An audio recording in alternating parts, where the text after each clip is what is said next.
उसके बाद फिर दूसरा क्लासिकल किस्म का संगीत मैं लाया आपके ये फिल्म मुग़ल आज़म में। आसिफ साहब फरमाने लगे कि तानसेन का गाना किससे गवाइएगा, तो मैंने कहा इस दौर का, इस ज़माने का जो तानसेन है वही गाए तो बेहतर है। कौन है वो?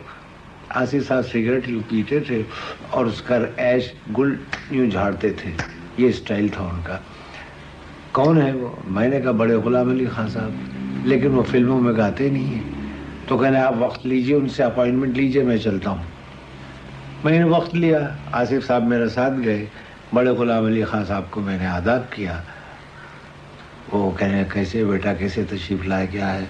मैंने कहा हुजूर एक फ़िल्म बन रही है मुग़ल आज़म, और ये ऐसी फिल्म है कि दोबारा नहीं बनेगी, और आपके शान के शाया है, आप इसमें हमारे साथ अगर कोऑपरेट करें, हमारा साथ दें। एक गाना है तानसेन का, हम आवाज़ आपकी इस्तेमाल करना चाहते हैं, आपसे गवाना चाहते हैं, तो आप अगर ये मेहरबानी फरमाएं। कहने साहब मैं फिल्मों में तो गाता नहीं हूँ, कोई जलसा हो, संगीत सम्मेलन हो, उसके लिए ले चलिए, मैं गाऊंगा। तो आसिफ साहब ने फ़ौरन सिगरेट का कश लेते हुए चुटकी बजाई, खान साहब गाना आप ही गाएंगे। तो बड़े गुलाम अली खान साहब ने बड़े एक झुंझला के मुझे देखा, फिर उनको देखा, फिर मुझसे कह दिए कौन साहब हैं ये, किसको ले आए आप साथ में?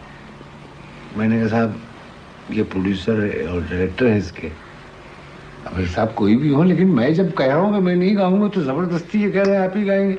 फिर आसिफ साहब ने गाना आप ही गाएंगे, कीमत आपकी, उसमें दूसरा लफ्ज़ नहीं कहूँगा, मगर गाना आप ही गाएंगे।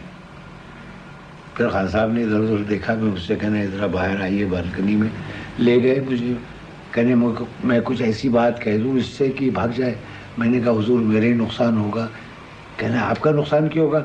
मैंने कहा मुझे जो इज्जत मिलेगी आपके गाने से, तो उससे मैं महरूम रह जाऊँगा, आप क्या कहेंगे? तो कहने लगे मैं कीमत इतनी मांगूंगा कि भाग जाएगा। मैंने कहा वो हक़ आपको हासिल है, आप ये कह सकते हैं। आए खान साहब फिर रूम में जहाँ आसिफ साहब बैठे थे। अच्छा साहब मैं गाना गाऊंगा, 25,000 लूँगा एक गाने के। उस ज़माने में बड़े से बड़ा प्लेबैक सिंगर 500 और 1000 रुपये से ज़्यादा कीमत नहीं मिलती। उन्होंने ये रकम मांगी। आसिफ साहब बस खान साहब जी आप तो अनमोल हैं, आपकी तो कोई कीमत ही नहीं है। हो गई बात, ये 10,000 रुपये एडवांस रखिए। बड़े गुलाम अली खान साहब तो हैरत में पड़ गए, फिर मुझसे कहने बड़ा कदरदान में लगता है।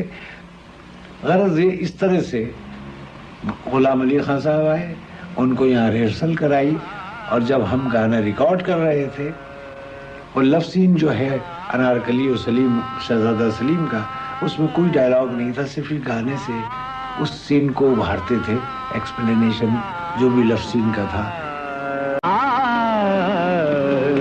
आसिफ साहब ने मुझसे चुप्पे से कहा कि खान साहब कहिए कि ताने ज़रा हल्की जो फिक्स की गई है वो हल्की रखिए, चूँकि लव सीन है, रात का वक्त है, आधी रात बीत चुकी है, और वो फर उसके चेहरे पर जाता है, तो वहाँ पर बड़ी मुलायम मुलायम आवाज़ में गाए।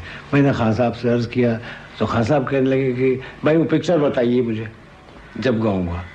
साहब वो पिक्चर ले चुके थे, वो एडिट करके दूसरे दिन मंगाई गई पिक्चर, उस रोज़ कैंसिल हुआ रिकॉर्डिंग, पिक्चर का लूप बना के उनके सामने वो पूरा सीन दिखाया गया। कहने भाई ये चलता रहेगा जब गाऊंगा मैं। तो वो फिल्म चलता रहा, उसके साथ वो गाना गाए हैं। आप कभी गौर कीजिए कि जहाँ पर क्लोज शॉट्स आते हैं वहाँ खनक और मुर्की अलग है, जहाँ लॉन्ग शॉट है वहाँ अलग है, तो उसको देख के जैसे सेट किया था वैसे ही खान साहब गए, वो पिक्चर चलती रही उनके सामने।